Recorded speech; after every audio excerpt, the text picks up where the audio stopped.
En el marco de los juicios de Nuremberg, en esta ocasión nos abocaremos al juicio de los doctores. En los juicios de Nuremberg, los aliados, a través de tribunales militares, juzgaron unilateralmente a más de 600 nazis, entre jueces, abogados, médicos, oficiales y otros. El proceso que nos convoca hoy es el referido al juicio de los doctores. En el llamado juicio de los doctores se procesaron a 23 personas que habían estado involucradas en experimentos médicos con prisioneros de los campos de concentración en el marco del programa de eutanasia e higiene social.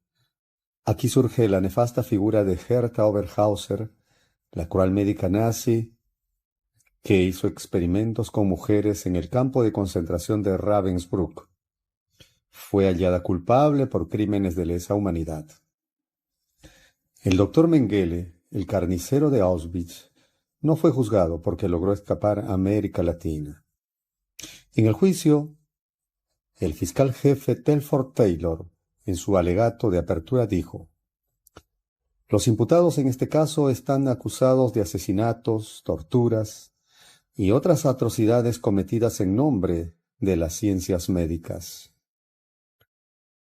Los lineamientos sobre los ensayos clínicos promulgados por el Ministerio de Salud del Reich de 1931 obligaba a los médicos a explicar el procedimiento a los sujetos de experimentación y a contar con su autorización voluntaria. Estas normas no fueron respetadas en los campos de concentración.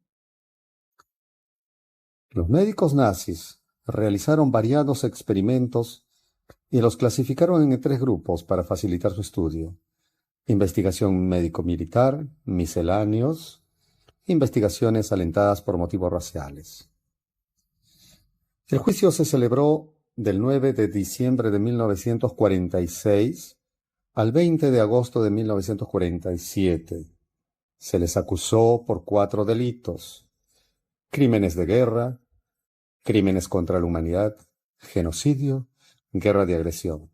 El resultado: 7 médicos fueron condenados a la pena de muerte. 5 médicos fueron condenados a cadena perpetua. 2 médicos fueron condenados a 20 años de prisión. 1 a 15 años y 1 a 10 años de prisión. 5 médicos fueron absueltos. Los condenados a la pena de muerte fueron Victor Brack, Karl Brandt, Rudolf Brandt, Karl Gebhardt, Waldemar Hoven, Joaquín Mrugowski, Wolfgang Seibers. Los condenados a cadena perpetua: Fritz Fischer, Karl Hensken, Siegfried Handioser, Gerald Ross, Oskar Schröder. Los condenados a 20 años fueron Hermann Becker Freisen, Herta Oberhauser. Condenado a 15 años de prisión, Wilhelm Weisbuch. Condenado a 10 años, Helmut Poppendick. Los que fueron absueltos: Kurt Blum, Adolf Pocomi,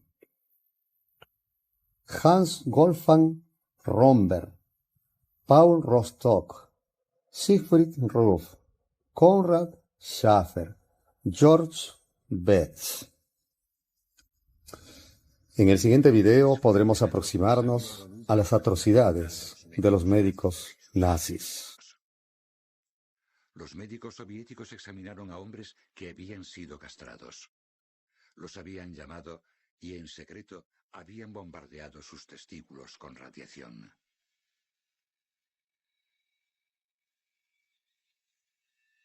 El edificio llamado Bloque 10 de Auschwitz era el escenario de dichos crímenes.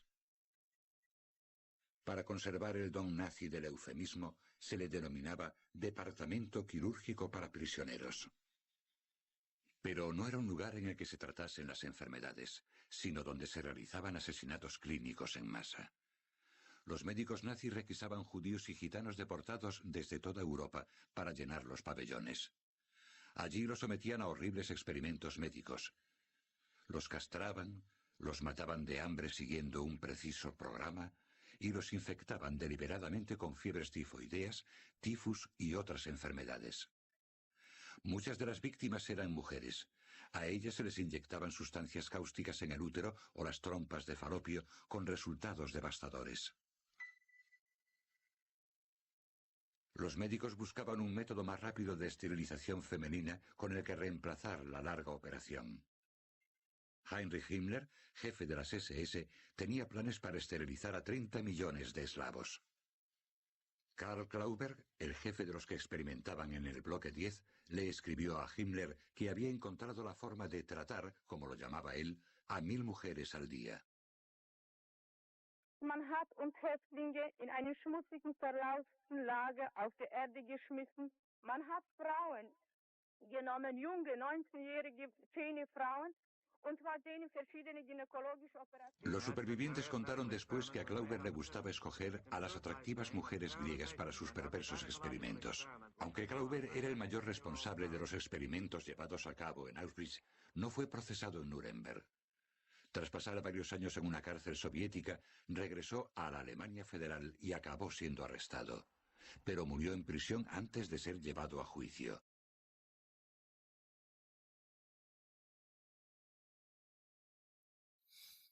Como conclusión diremos, el juicio de los doctores fue llamado también United States of America versus Karl Brandt. El juicio fue desarrollado unilateralmente por un tribunal militar norteamericano. No se respetaron los principios de legalidad, de territorialidad y del juez natural. Se elaboró un decálogo conocido como el Código de Nuremberg. Este juicio fue la respuesta del derecho al espanto de las experimentaciones con seres humanos en la Segunda Guerra Mundial.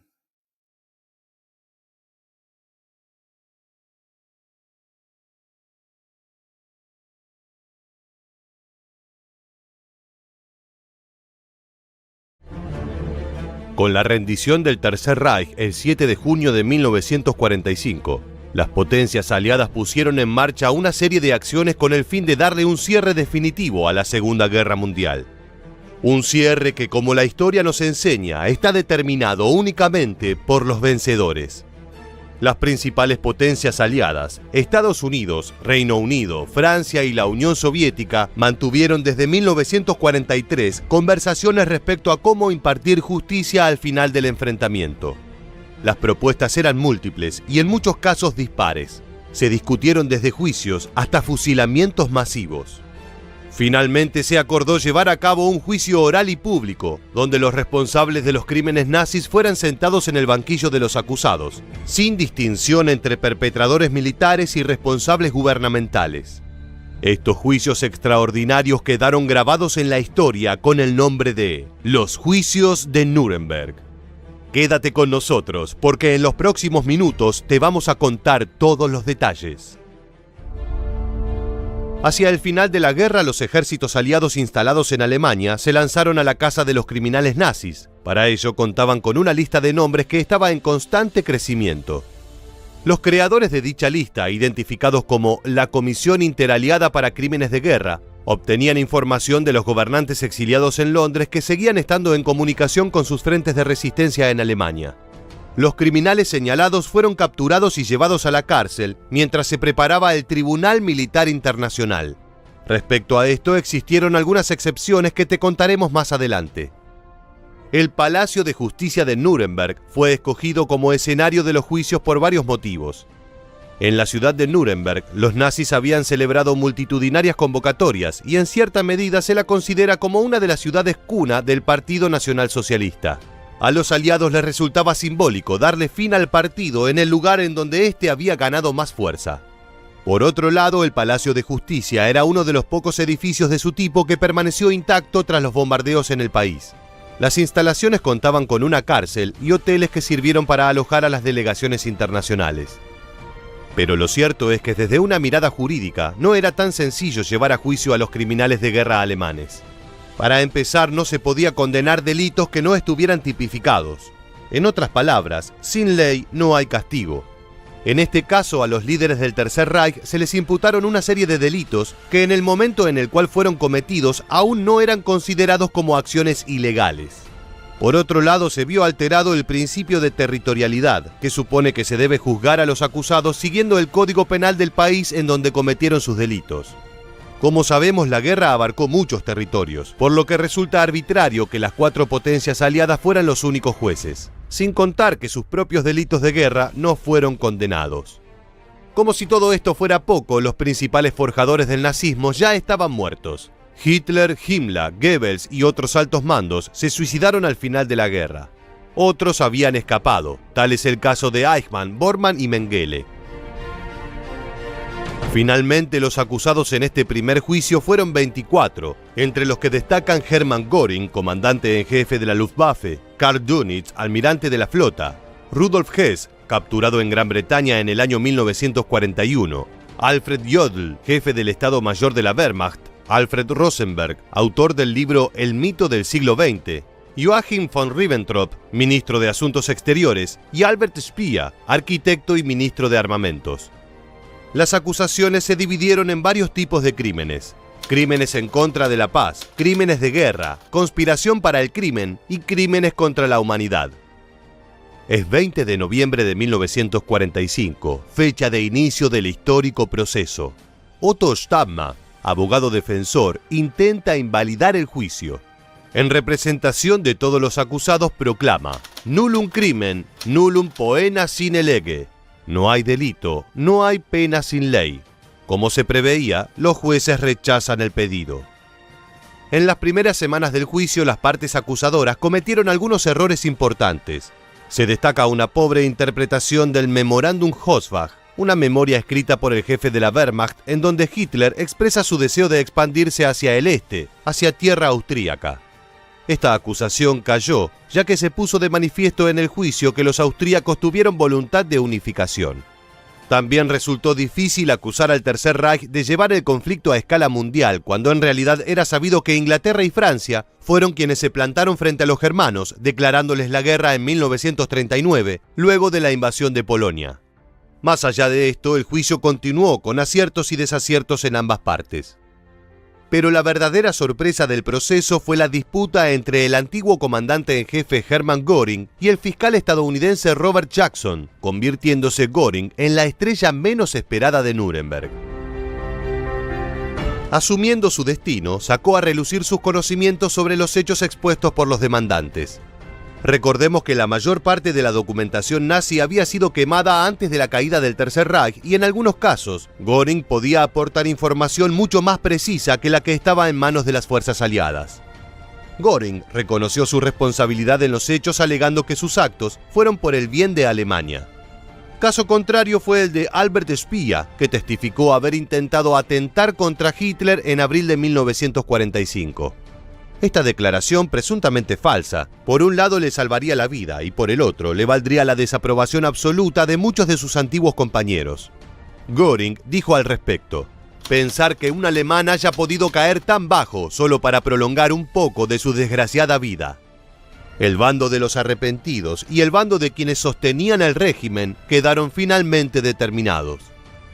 Se analizaron 100.000 documentos y se oyeron los testimonios de 94 personas. Los juicios se prolongaron hasta el 30 de septiembre de 1946, día en el que se presentaron las conclusiones.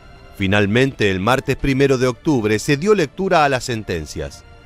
Uno al lado del otro, los acusados recibieron su veredicto. 19 de ellos fueron declarados culpables. La condena más leve fue de 10 años, mientras que los sentenciados a muerte en la horca fueron 12 hombres.